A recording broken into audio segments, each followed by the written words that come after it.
Hello everyone, and welcome to the random roller coaster review for August of 2025. This time, we will be reviewing Hollywood Rip Ride Rockit at Universal Studios, Florida. So let's just jump right into this.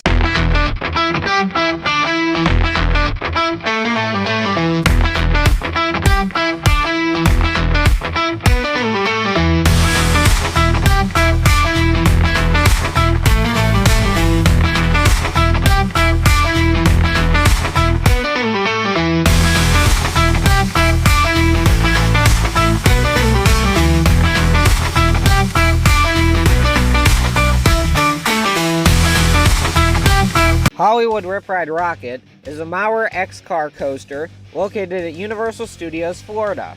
The ride stands at a height of 167 feet, reaches a top speed of 65 miles per hour, and traverses 3,800 feet of track with no inversions. The queue is really bad. You start by entering next to the vertical lift into an exterior cattle pen section of queue that is mostly uncovered. You then enter into a section of queue that is a bunch of concrete hallways before you get to the metal detectors. You then climb the metal stairs into the station that still has no theming. You then board into the trains on the moving walkway. The queue is honestly bad. It's so plain and unthemed and is just red. And the safety and informational videos in the queue are just absolutely terrible. Then we have the trains. These are mostly unthemed, but pretty nice. The seats are high backed and wrap around the body, but they aren't uncomfortable. The lap bars are large and heavy, but not overly restrictive.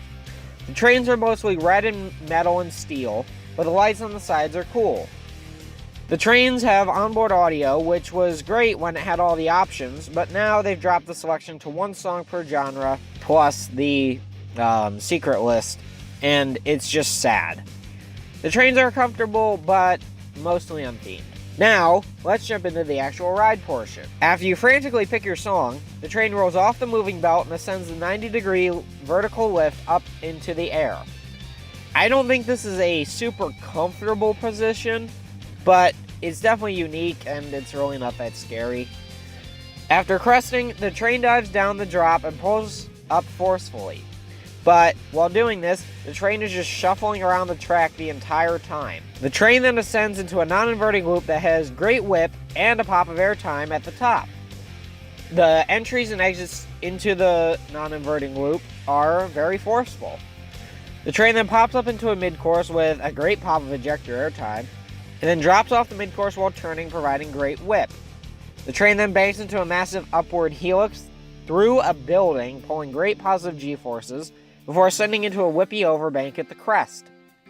This is a very forceful element, but the train is still shaking and shuffling all over the track. The train then unbanks and ascends into another mid-course with a great pop of ejector. After coasting through the mid-course, it turns and drops, delivering great whip and an ejector pop. The train then banks right and turns before entering a twisted hill with great whip and a pop of airtime. The train whips into a wave turn over the queue, delivering, of course, good whip.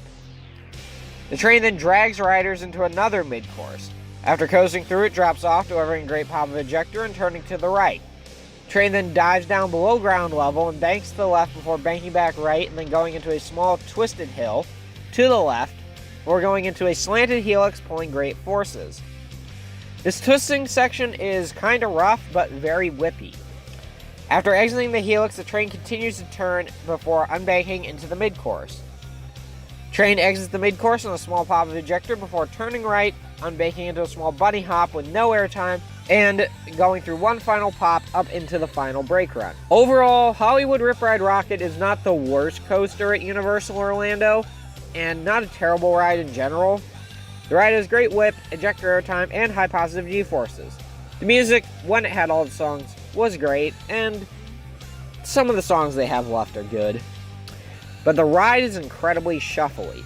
The entire time the train is just bouncing around on the track and shaking from side to side. Also, the sheer amount of mid-courses is really annoying, but it provides the great ejector pops. I honestly have mixed feelings about the ride, but with it closing next month, I will say this. I enjoy riding the ride occasionally, about once every 2 to 3 visits, which is usually about every week or two. But I am not sad that the ride is closing, as we will get something much better in its place. Currently, Rockit ranks at number 163 out of 244.